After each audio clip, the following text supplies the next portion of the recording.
Today I'm joined by Dr. Michael Pakaluk, professor of ethics and social philosophy at the Catholic University of America and a member of the Pontifical Academy of St. Thomas Aquinas. He earned his undergraduate and doctoral degrees at Harvard, where his dissertation on Aristotle's theory of friendship was directed by John Rawls, during which time he also studied as a Marshall Scholar at the University of Edinburgh. Dr. Pakaluk is one of the foremost authorities on Aristotelian ethics in the world. His Oxford commentary on books 8 and 9 of the Nicomachean Ethics and his Cambridge Introduction to Aristotle's Ethics are standard references in the field.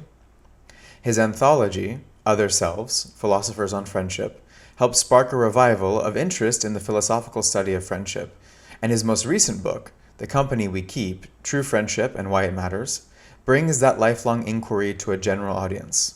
He has also done groundbreaking work applying Aristotelian virtue ethics to business and accounting, an effort recognized when he was invited to present to the Financial Accounting Standards Board, and he has produced a remarkable series of philosophical translations and commentaries on the Gospels, including the Memoirs of St. Peter, Mary's Voice in the Gospel according to John, and Be Good Bankers, the economic interpretation of Matthew's Gospel. Today, we're going to talk about the text at the center of his scholarly life, Aristotle's Nicomachean Ethics, which is also the inaugural edition from Logos Publishing here in the United States. We'll walk through the major ideas of the ethics, what happiness really means for Aristotle, how the virtues work, why friendship gets more attention than justice, and what it looks like to actually live the way that Aristotle thinks we should. So at the core of Aristotle's work in the text, the Nicomachean Ethics, is the concept of happiness or flourishing, eudaimonia. Can you speak a little bit to that concept and interpret it for us in the modern age? I don't think it's a modern concept. I think one thing to understand is that Aristotle's conception of society was not egalitarian, and he inherited this from Plato. Plato had a kind of hierarchical vision of society with souls being reincarnated and, if they lived well, moving up a hierarchy till eventually they could escape cycles of reincarnation. And I think I would place Aristotle, at least now, a lot closer to that picture than I used to think, that there's an aspiration in the study of philosophy somehow to escape and to join up with the gods. And it's not something that's thought to be open to all human beings. If you're in Athens and just look at Aristotle's works, which right now in 2 volumes and 2,500 pages look astounding. It's like an encyclopedia of all of knowledge up until about 1400 AD, and that this was devised by basically one person. And Euclid is roughly the same time inventing geometry, and astronomy is advancing. It looks like these relative handful of people among the whole human race have discovered some kind of pathway forward in this different world, which is dominated by thought rather than strength and military prowess and so on. And so they really were thinking for themselves, like, where does this lead for us? And I think for Aristotle, it led to some kind of possibility of theosis, of becoming immortal. And so that's what you asked about eudaimonia. And I would say, well, it's a combination of a word for a divine being, a daimon, and a word for being well off, eu, together with a substantival ending. And it has something to do with being related to divinity and being well off. And I think the etymology of the word is complex enough or obscure enough that we should interpret what Aristotle meant by it in relationship to what he says in his concluding marks in Book 10 of the Ethics. And there it's a sharing in the life of God, and it's making yourself immortal as much as possible, even though you're a mortal being, a human being who's going to die. And so I think that's what he ultimately really means by it. And it's not for everybody, and it's not for success in the world of business. And it's something else, and it's not properly rendered flourishing, because flourishing is a species relative term. Like dogs can flourish, the trees in my backyard obviously can flourish or not. But that's not what eudaimonia is. It means whether you're conforming to a divine standard of life. And that may actually not look like flourishing in the eyes of many. It might look like you're like Socrates was viewed with contempt because he looked like he wasn't particularly well dressed and wasn't sophisticated and wasn't successful in the world of politics and business. Mm. Well, speaking of Socrates, I'm going off the script here a little bit, but it reminds me of course, the symposium and how Diotima Yes. explains philosophia as metaxy, in between ignorance and wisdom, and so there's Mm. tension and movement, and of course the text is about eros. So what we're saying is that, and with you mentioned the etymology of eudaimonia. So there's a kind of like a movement, like an upward movement almost, or a purificatory movement that's associated with the word, maybe. Is that how you would define it? Well, I'm not sure movement itself is in the word, but again, I think the word is one of these contested words. And so that we have to go back, and it starts with a certain kind of meaning, and it means the end of everything that we're doing, the only thing that would make us satisfied and not restless. And it ends up at the end of the ethics being some kind of sharing in divine life. And so I think we have to take Aristotle to mean that at the very beginning, although there's certainly movement in the course of the ethics. Hmm. So maybe a better word would be transformation. Sure, we could, yeah, theosis is the term that Plato used. And then of course Div that connects to divinization. right, and this connects to Eastern Orthodoxy, or even, I mean, even maybe some forms of Western Christianity, Western Catholicism. The theme of theosis proliferated That, and continued. that's right. Okay. So, well, another major theme in the text is the doctrine of the mean, and that's widely cited, but maybe not always so well understood. Could you go into a little bit about what the doctrine of the mean is all about? I want to say with all of these questions, we could spend 2 hours discussing them. And in that 2 hour discussion, I'd want to spend most of the time just clarifying. And because we don't really study Aristotle's ethics to have the answer spit out. We study it because we improve in thinking about these fundamental human questions through wrestling with this very challenging text. But my own view of the doctrine of the mean is that it has two meanings, actually. One is a rather straightforward, that if you have, as Aristotle says, a certain kind of continuum, and you slice it at some point, and you're not slicing in the middle, you're just slicing it at any point whatsoever, then in that where you slice it, you could either go far or fall short. It's a very elementary point. And the slicing itself is not even a matter of finding some kind of intermediate. I'll give you an example. If I'm an overweight person, which I'm not at the moment, but I have been in my life, then to get back to a proper weight, I need to eat actually less than I would need to maintain my weight. So already that standard is below what you might say is the intermediate point, right? Because you have to be losing weight. But once you pick that standard and you say whatever 1,800 calories a day, and then you figure for breakfast it has to be 400 calories, then that's the slice. That's where you're slicing right there, and you count calories, and you most people don't want to undereat. They'd want to eat more than 400. But perhaps if you're in mourning, like this time in my life when I was in grieving and in mourning, I didn't want to eat breakfast at all. So I might have fallen short then, but most people are trying to eat more calories than what the standard of reason is setting you, given that the plan that you've adopted, right? But so that's the first doctrine of the mean. You set down, 400 calories for breakfast. You could either overshoot or undershoot. And most people are tending to overshoot, and that would be a kind of, vice that they have to struggle against, right?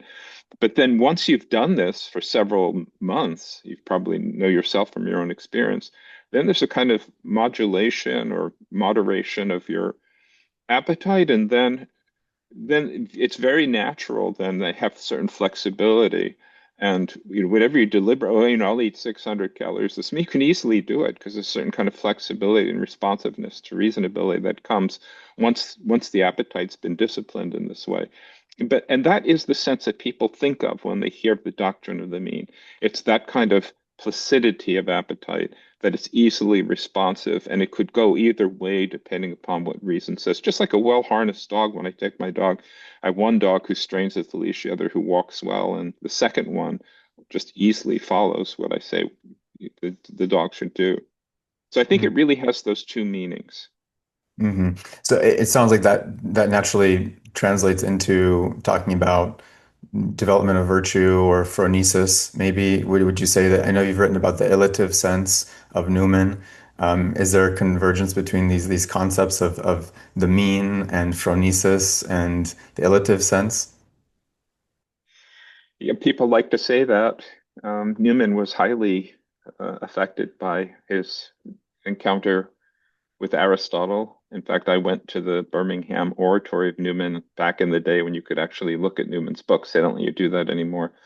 And he had an interleaved copy of the Nicomachean Ethics, which means that between every Greek page, he had just a blank page, and he wrote copious notes about the ethics. But basically, up through book three, he didn't really teach much beyond book three of the ethics, which is standard experience for people who are teaching the ethics.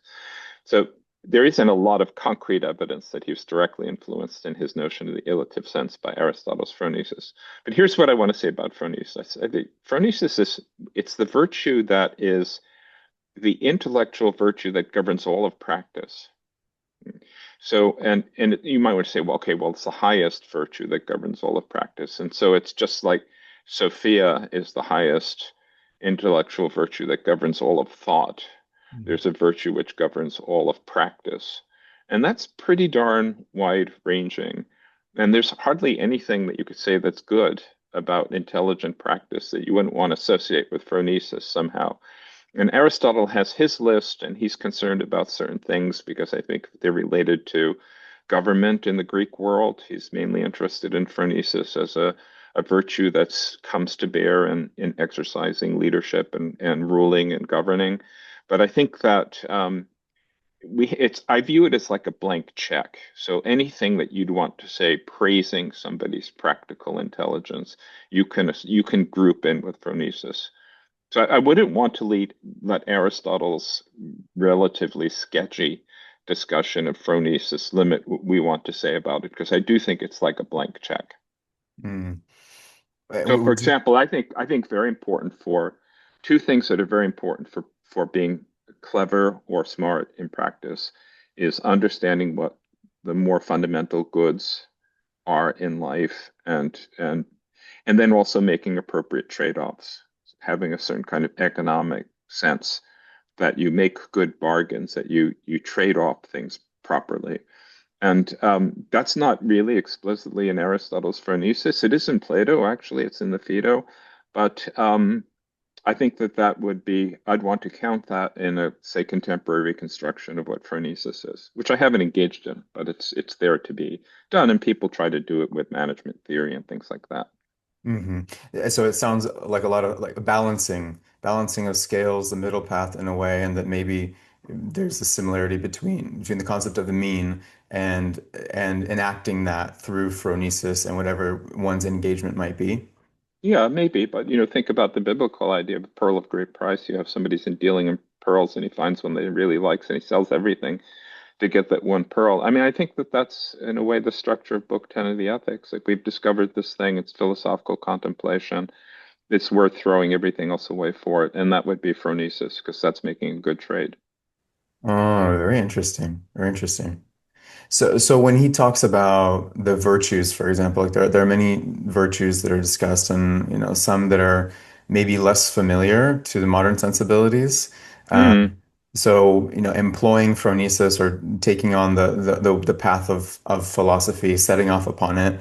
How do some of these virtues that he talks about, maybe like magnanimity, how do those fit into the picture, and how do we understand them? Well, magnanimity is there are two. Aristotle thinks that so he thinks that all virtues are relative to pathe, to emotions. And although our word emotion is really not very good, the Latin passio is much closer to what Aristotle meant. And what this means is that there are things in the world that draw us or that repel us, and frightening objects repel us, but attractive objects draw us. And besides pleasures, which he speaks about in book three, also wealth and honor draws. And he's very clear about that. And of course they do. And this is part of human nature. And the drawing of honors might be viewed as competitive. If there's some kind of, we want to engage in competition in order to prevail. And that's maybe it's more, in the male psyche than the female psyche, but definitely this kind of combativeness, or we can just say to Athenian society, it seemed evident to Aristotle that men were inherently competitive, right? So then that raises the question, if that's the way you are, and you have, say, a pathos for prevailing competition, what are the good competitions? Like, what should I be entering? What should I be striving for? What really counts? And this is where I think megalopsychia comes in. It's a virtue that directs you to the most worthy competitions and tells you to restrict your attention to those and don't waste your energy and other things. And then it's also very subtle because it's never really concretized. It's not really honors because the honors themselves are kind of low. They depend upon the people who are giving them, and it's like living for others instead of living for yourself. So it's more like a conception of the sort of life that's worthy of being honored. But that's what you're aiming at when you're aiming at greatness and you have greatness of soul. So it's a lot like somebody who cares a lot for a good name, or even somebody who is, say, an artisan who is making fine carvings in wood could take great satisfaction in producing things which, even if they weren't recognized, were worthy of being recognized and honored. And so that would be a greatness of character also. Hmm. So it's in Aristotle's if you read the chapter carefully, he warns against the assimilation of greatness to great wealth or great standing in society. He thinks that these are false identifications. Hmm. Hmm. What was evoked for me as you were saying that was the story of Saint Ignatius of Loyola, when Mm. he gets the copy of the Lives of the Saints in the infirmary that he's in, and his competitive nature, he says, I want to be like these people, right? So there's Yeah. and that maybe you can speak a little bit to how this virtue translates into the post Hellenic society, and so into the Christian world or into other, Abrahamic faiths. Well, I do see, Aquinas discussed this and its compatibility with humility, because it's something like a fair assessment of yourself combined with a wanting to attain the right sorts of honor. And this could even take the form of you thinking that you're going to excel in declaring yourself to be a sinner. Like, so you see this in a lot of the great saints that they think they become very great if they are very clear about how great sinners that they are and how much worthy of being in need of being forgiven. And or greatness can take the form of imitating um, a divinity who shows condescension. So Jesus washed feet, and so you become great by following in his footsteps and washing feet. And so there's a kind of transformation of values that takes place in that way, which Nietzsche thought was false and contrived. But I think Scheler in his little book on Resentment is really quite correct in this, the success of this transformation of some pagan ideals in Christianity. Hmm. Is there any connection between the concept of athleticism in the classical Hellenic environment and that translating into the asceticism of Christianity? Yeah, I mean, that's certainly true, but it doesn't get that much emphasis in Aristotle. It's probably more in traditions that are more closely following Socrates. Hmm. So when you're talking about the focusing on this virtue of magnanimity, and we're talking about sort of the ability to assess one's state or one's position, understanding with using phronēsis, understanding maybe the mean, one's relationship to one's environment or one's progression. I would imagine that companionship or fellowship is really, really vital in being able to make that proper assessment, lest one fall into some sort of like solipsism, right? So, Mm. kind of bridging into what he says about friendship and self-love. Can you speak a little bit about philia and why it matters so much to the ethical life? So I don't think philia is appropriately rendered as friendship any longer, although I've done that for most of my life. I think that Aristotle is he understands that human beings are social animals. And fundamentally, he means they're intended by nature to live in a complete society, which he understands as at first a complete market where most of the goods that people need are going to be supplied from within that society itself, and you don't need to depend on some other society outside of it. So it's a complete market that has a police force and justice system because there are going to be disputes among people, and then and then an army, and then you need governance. So that's he builds up a society the way that Plato does. So we're meant to live in that kind of society, but that kind of society is structured. It's articulated. It's families are the basic cell, and then there are all kinds of clubs and associations and clans and towns, and then very rich civil society, which Aristotle is really the first great thinker of civil society. So for him, his interest is that human beings come in packets of one, and yet they're bonding together in interesting ways, and you find this kind of hierarchical, organic bonds within bonds within bonds in highly articulated civil society. So I think that what philia is, it's a bond. Right? So it's a way in which two are called one, which philosophically it's very interesting. It's kind of the one and the many. It's the problem of the one and the many. So how many become one? And to what extent can they be called one? And is actually, in some sense, false, or is it deeply true to say that two are one or that many are one?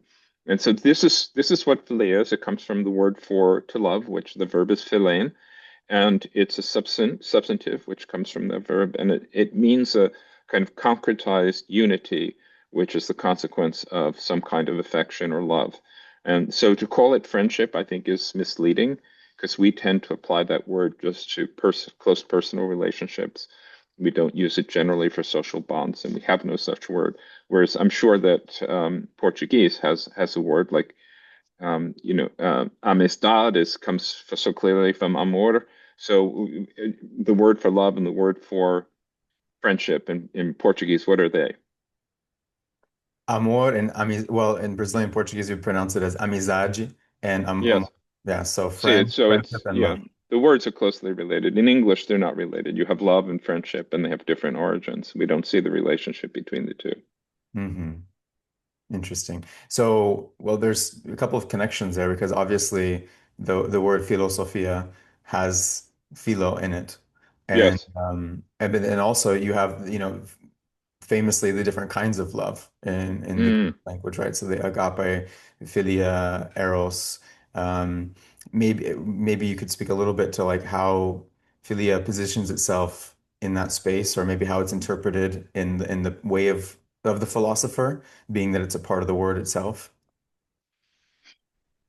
So the distinction that you're referring to C.S. Lewis in his book that he draws, it's really not Aristotle's distinction. He thinks there are three, that love is always for something that's good or good-like, and that there are just three things that are good or good-like. One is good itself, the other is pleasure, which he tends to think of as kind of side effect of good, and utility or usefulness, which is a kind of pathway to some good you want to rest in. So those are the three types of love for Aristotle, and they give rise to three species of friendship. Accordingly, you have persons who love themselves because of some good that they see in the other person, or because of some pleasure that the other person affords them, or some kind of use value that the other person affords them.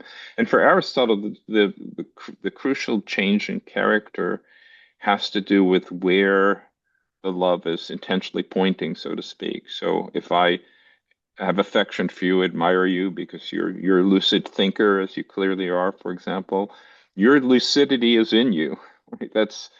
It's something in you. It's not essential to you. It's something you've acquired, but it's yours, and you possess it, and you would possess it in your soul, I would say, if you were an Aristotelian.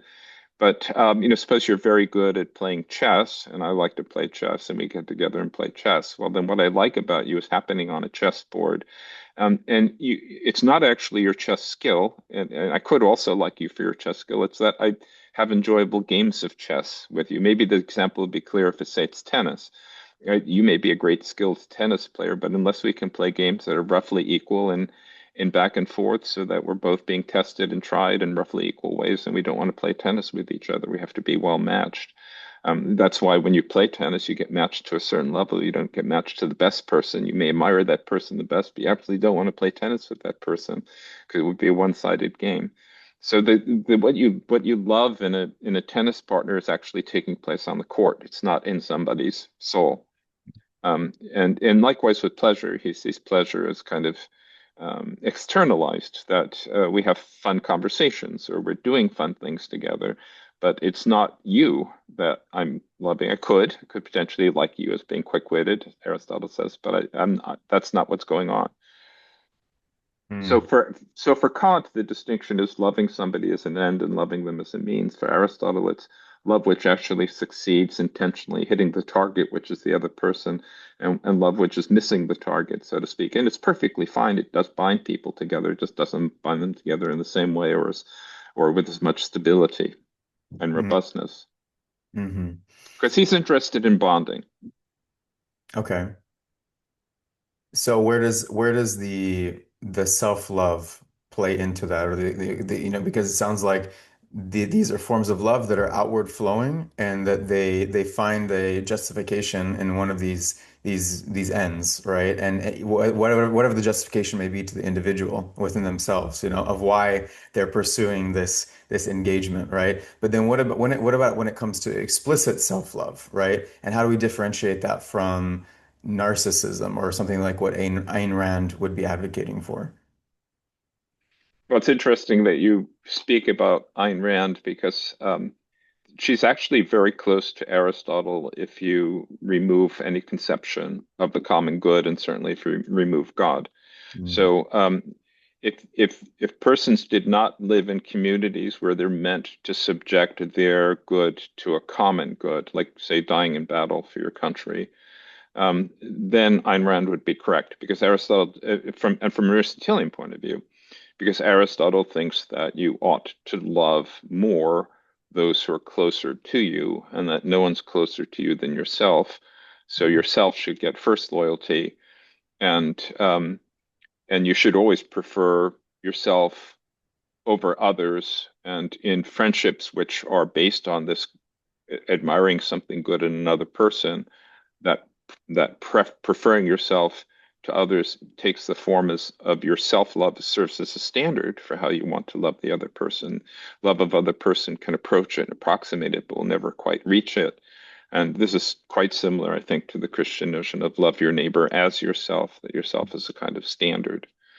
But and I have here right at my desk, University of Pittsburgh put together this volume, which I, I blurbed and actually reviewed it for the press. Two philosophers, Aristotle and Ayn Rand, and you do find Aristotelians like here. James Lennox is one of the contributors to this who are interested in that relationship because they see a lot of similarity, and there is on this point between Rand and Aristotle. But Rand doesn't accept a rich notion of the common good, and she doesn't accept that there's a God who oversees the human family. And so the subordination of self-love to those things she doesn't admit. Okay. Okay. Can you define the concept of akrasia? Well, akrasia is first of all, you have to it results when there are states when you're virtuous, there's a harmony in your soul. Look, let's go back to the calorie counting person, right? Who after several months of counting calories is really quite comfortable eating exactly what's healthful for him, and he has ability to shift and change what he's eating and so on. So there's actually not a lot of conflict going on there, and his appetites have been tamed and they've been domesticated so that they follow quite easily what he judges is good for him. But there are states that fall short of that, and in those states there's a conflict between what you're judging you ought to be doing and what your appetite is telling you, so that every time you act, you have to kind of engage in a struggle. And we know exactly what that's like, right? So, this guy, when he started counting calories every single time he sits down to eat, he's struggling. And if you lose the struggle, that's called akrasia. If you're typically losing it, if you're typically winning it, that's called enkrateia. That's being in control, maintaining control, keeping command. Whereas akrasia is losing out, right? So it presented itself to somebody like Socrates as an impossibility because Socrates tended to conceive of the human soul as an intellectual soul purely, but Aristotle has a view of the human soul as being a kind of community. It's similar to political societies has, and it has elements which you persuade, but you can't really command and keep in check by command. They're going to fight back. They're going to make their case against you. And I suppose if it's a violent enough case or it's a revolutionary case, and you have to engage in the struggle of putting down the the insurrection, right? So that's how he conceives of the human person, um, as a kind of multiplicity. It's not separate souls the way some medieval philosophers thought and some Platonists have thought, but it's a kind of complexity in the human soul. So what he needs to explain is not an impossibility of how reason could ever be unreasonable, but a kind of relinquishing or abdication of responsibility by reason so that it lets the other part have its say. And he likes to think of this as similar to being drunk or maybe, woozy from sleep or something like that. He probably thinks he seems to say things which suggest it always goes along with some kind of disturbance of the body. But he does seem to think that it does involve some kind of neglect or negligence. So either an explicit or implicit abdication of the ruling principle in a human person, so that the other part gets its way. So Mm. it's very his discussion is quite obscure, and there are 10 different theories of what he's saying there. Hmm. Well, this brings to mind like Plato's notion of the triadic human soul, or the tripartite maybe, and Yes. the image of the charioteer and the two horses. Yeah. I just wanted to drill down into that a little bit more because I want to get clear on it. You're saying that you said Plato has this notion of the singular intellectual soul. It's like Socrates. Socrates, Socrates, excuse me, not Plato. Yeah. Socrates. Um, and then Aristotle views it as a community. But then where does that understanding of the kind of tripartite or three facets maybe of the soul fit in between them? Well, I think Aristotle embraces it, right? So that's very clear at the end of Book 3 of the Ethics, after he's discussed the virtues of courage and moderation. He says these are the two virtues of the non-rational part of the soul. So he clearly is dividing the soul up in the same way as did Plato. Okay, so he follows in that trajectory. Yes. Okay. Yeah, very interesting. So, thinking about maybe that using that image of the chariot, right, and the properly directed or governed chariot or society, however you want to conceive of it, Sure. um, there's a telos, there's a directionality, and as we sort of alluded to already earlier, this culmination towards the end of the ethics in theosis, in the contemplative life, maybe. So is he saying that philosophy is more important than anything else, and contemplation? Like how does the modern reader is ensconced within this kind of postmodern society like take that and apply it if they believe it, if they agree? Well, again, he's not an egalitarian. So although he wants to speak about human nature, he sees human nature as something stratified, and our prospects and possibilities are not all the same. So I would say, though, in the Eudemian ethics, the author of the Eudemian ethics has changed and become quite egalitarian. And I've written an academic paper on this, and I've taken that to be a sign that the Eudemian ethics is not even by Aristotle, because I think the change is too remarkable, and it has background explanations that have to do with Greek political history at the time. So let's just say the Nicomachean ethics is not egalitarian, and so he does make certain concessions. So he does have an idea that there's one kind of life that should be strived for by very intelligent persons of leisure, and that's the philosophical life. But then he also thinks that kind of an active political life is the second best, presumably for people who are better equipped for that and seem suited to that. So the Republic. Plato says you have to discover, what kind of soul you have, and then enter that stratum of society. You should be placed by wise rulers in that stratum, which really suits you. And there are three classes that you should be placed in. And I think, really Aristotle has the same view. There's the top class, which is the contemplatives, and then there's the middle class, which is the political class. And probably, you could correlate it roughly to the thematic spirit of Plato, but it's a little bit different conception. And then there's the dull masses, which Aristotle doesn't really, I don't think he really cares that much about. And under that, of course, the slaves. But of course, with Aristotle, we take what's good and we take that, and then we reject other things. We are looking for egalitarian theories of morality, where Mhm. everybody has the same end, is meant to live the same kind of life. That's not Aristotle's view. Well, it seems like there's a Indo-European thread there from the Vedic tradition through to the Greek tradition, where it seems like there's a similar kind of breakdown of human society into these different. I wouldn't even go so far as to use the word castes, but like Mm. essentially categorizations. Have you ever explored sort of the parallels that this is where it's found in other parts of the world? Um, I don't. Racism is probably, kind of the standard human way of looking at one another. Sad to say, I think people need to give correct credit to Christianity, because Christianity kind of bust all of that apart. But um, yeah. I mean, the Greeks were relatively racist relative to the rest of the Mediterranean world. They thought, with some reason, they thought that they were special, that they had kind of more divine type souls, and there were characteristic ways, for example, of political organization that one saw in Persia, and that was not unrelated to the stuff that people were made out of. They weren't really made for freedom. So yeah, right. So this view is part of the context in which Aristotle writes. In So thinking, my point is that we shouldn't be led by Christian prejudices or principles that ultimately derive from Christianity, busting all of that apart. No longer slave nor free, as St. Paul wrote, in reading Aristotle's Ethics, because that's not his view. We can get a lot from it, and we should, but we shouldn't read into it something he didn't believe. so context. Yes. Mhm.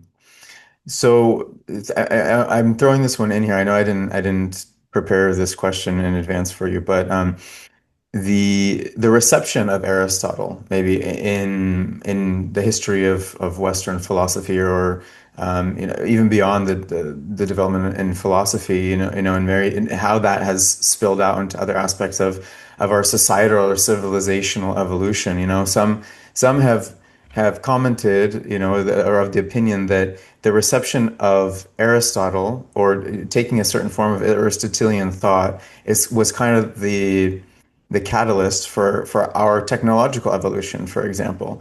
The reception of Aristotle from Averroes to Aquinas, this was kind of a turning point.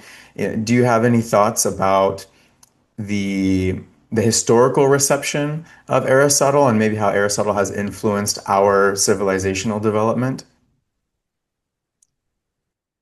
Well, I think you can. It's very common for people who study history of philosophy to think that Aristotle was kind of blasted to smithereens by Descartes and maybe crepuscularianism at the time of Newton and Locke, and then he just never really recovered from that.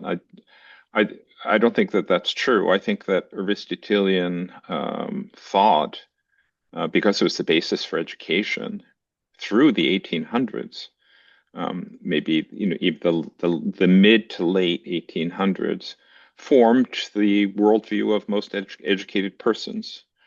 And I've done work on the American founders and the relationship to Aristotle, and it's they refer to Aristotle the way we would refer to Einstein if you wanted to think, pick a paradigmatic know-it-all who was kind of the leading scientist, not philosopher. They would refer to Aristotle as a matter of course. And of course, Aristotle's categories, his organon, his ethics, his rhetoric were the meat and potatoes of undergraduate education through, I would say, the 1860s in all prestigious universities and colleges.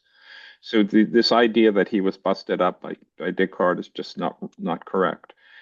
So there needs to be historiography of the kind of complexity of maintaining Aristotle as a philosopher, if you want, call it the manifest image, if you want, like Wilfrid Sellars. There's kind of second theory that you have in the background that you think is, maybe corpuscularian. I mean, people are still using Newtonian physics to talk about ordinary life, even though in the back of their minds they know that relativity is more correct than Newtonian physics. That's the way people operated. And by the way, that's what's false about kind of the Alasdair MacIntyre historiography of virtue. Virtue is being studied in all the colleges and universities through the 1860s. The disruption that MacIntyre is concerned about is relatively recent and has to do with a kind of revolution in colleges and universities from being classically based, because you can't have a classical education without having a virtue-based education, to being a kind of research institute, which is part of big science. That took place roughly between 1870 and 1920. And that's the concern. It has nothing to do with history of ideas, as MacIntyre says at the beginning of After Virtue. Mm. Well, we know that Aristotle is still being studied, for example, institutions like where you are currently, or, being championed, the torch is being borne by individuals such as yourself. But, to a large extent, as you're sort of highlighting, there's been this evolution away from classical education, Yes. where the vast majority of the population, even the more, wealthy or well-educated children of families, they're not gaining access to, or they're not finding the value in classical education to a large extent. I think probably the majority of individuals who find value in it come from some sort of religious tradition or affiliation. So, what is your take on the current state of education, classical education, the lack thereof? Well, it's I think your assessment is basically correct that Christianity, insofar as it's concerned with the human, so Christianity wants to save, Christ. I'm a Christian, so I'll just say what I believe. Christ came to save what's human, and therefore it's kind of part of the Christian psyche to want to identify what is human. This famous saying of Terence, "Homo sum et nihil humani alienum ame puto." And I'm that Christians love that, right? Because Christ became a man, then everything human is something that I want to embrace. So you find a very, very strong humanism in most Christian religious traditions, not all of them, but I want to say most. And they want to recover what's distinctively human. And they have a sense that Greek and Roman writers were quite sensitive to this, and they're more perceptive and more truthful than contemporary writers. And why that should be the case is hard to know, but that seems to be the case.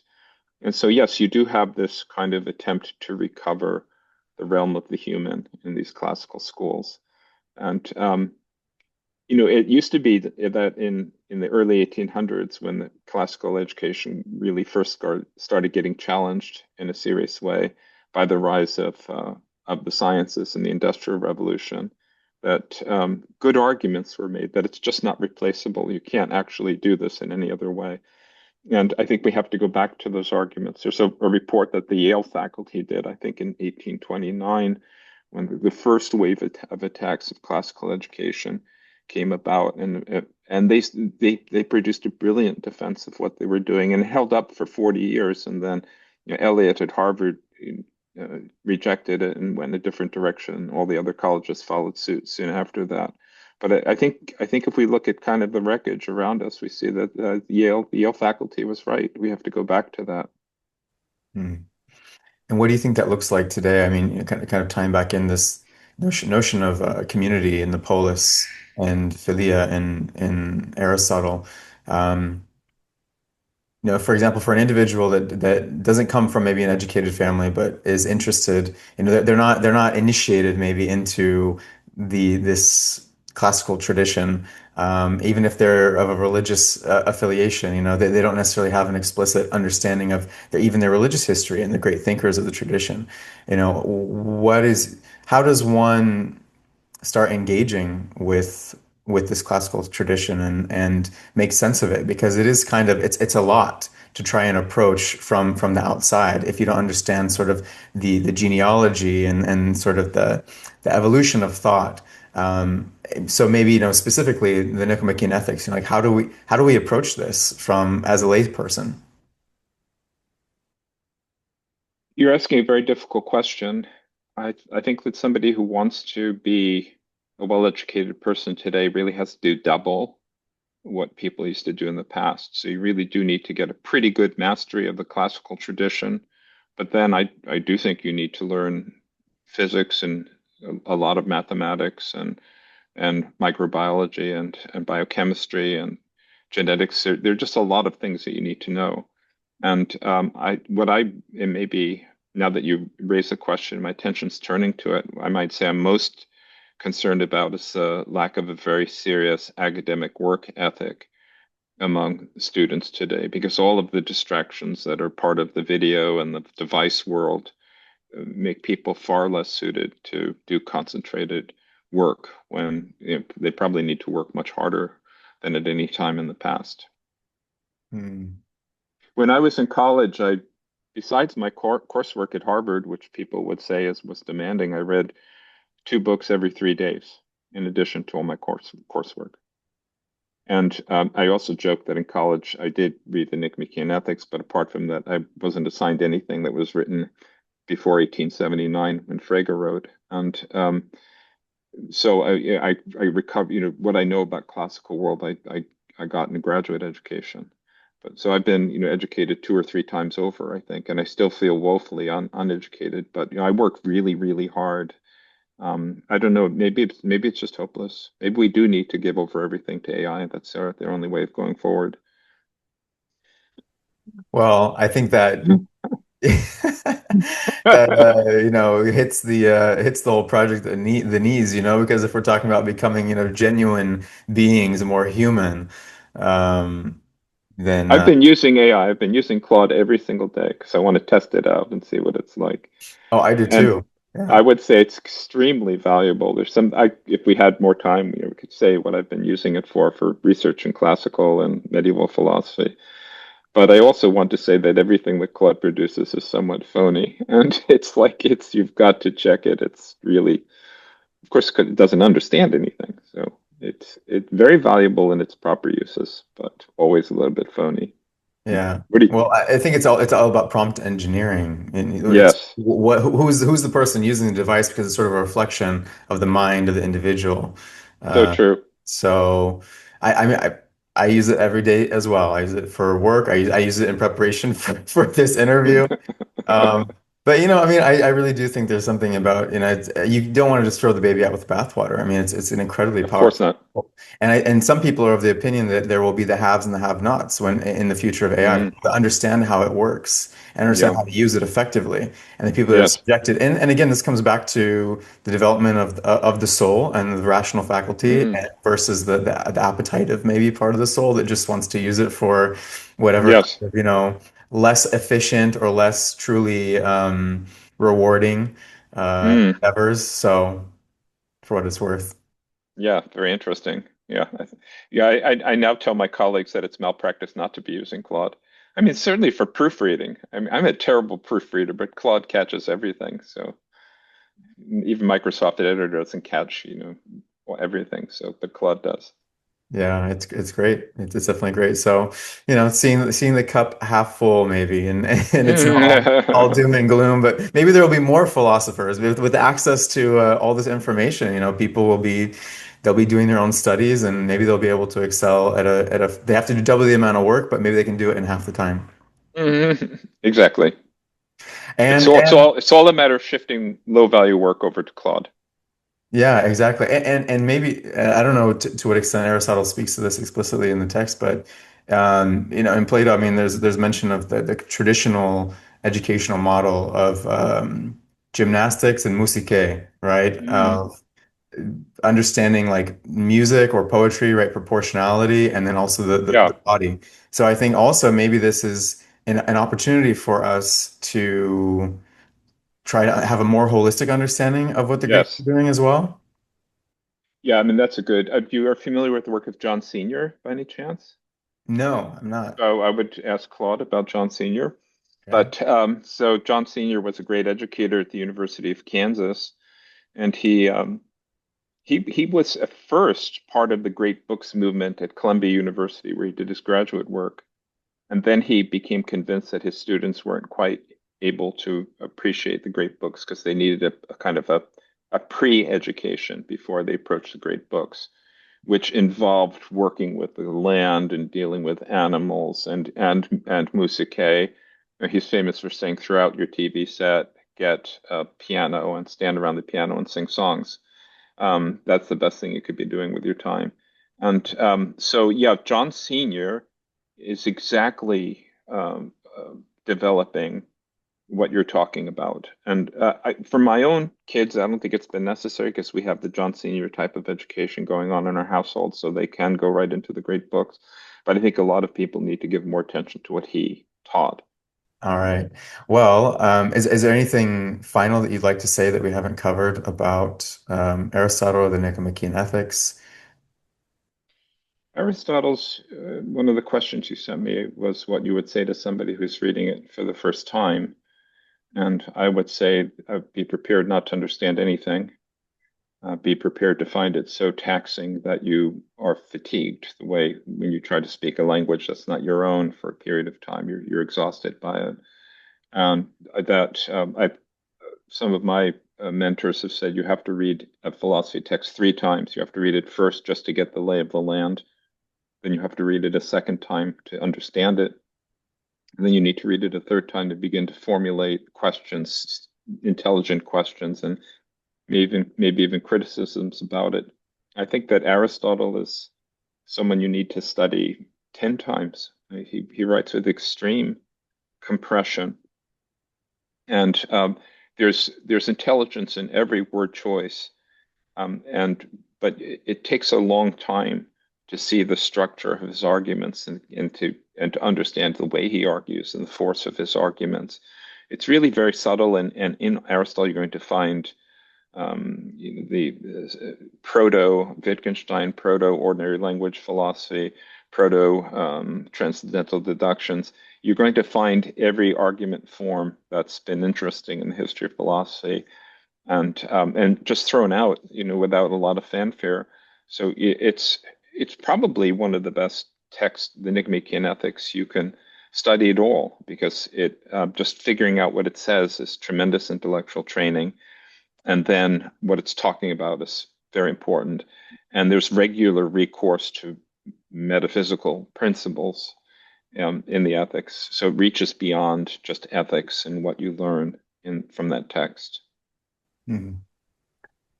Great. And on a final note, um, what advice do you have outside from engaging with Aristotle's Nicomachean Ethics and philosophy of the classical tradition in general? Um, what advice do you have for, with all the experience you've accumulated, having immersed yourself in this tradition for so long, and with your penchant for practicality? Because I know you've applied a lot of your research and work in Aristotle to the realm of business and economics, I believe. What advice do you have for the individual today who is interested in pursuing virtue or this philosophical path? Wow, that's a difficult one. I think it would be to follow truth and to embrace it and act on it when you find it. And don't be afraid. Well said. Great. Well, this has been really a pleasure and an honor to talk with you. And again, thank you so much for making the time. And yeah, would love to do this again sometime. So, We'll have to set that up. all right, thank you, Michael. Very good. Joshua, been a pleasure chatting with you. Bye bye.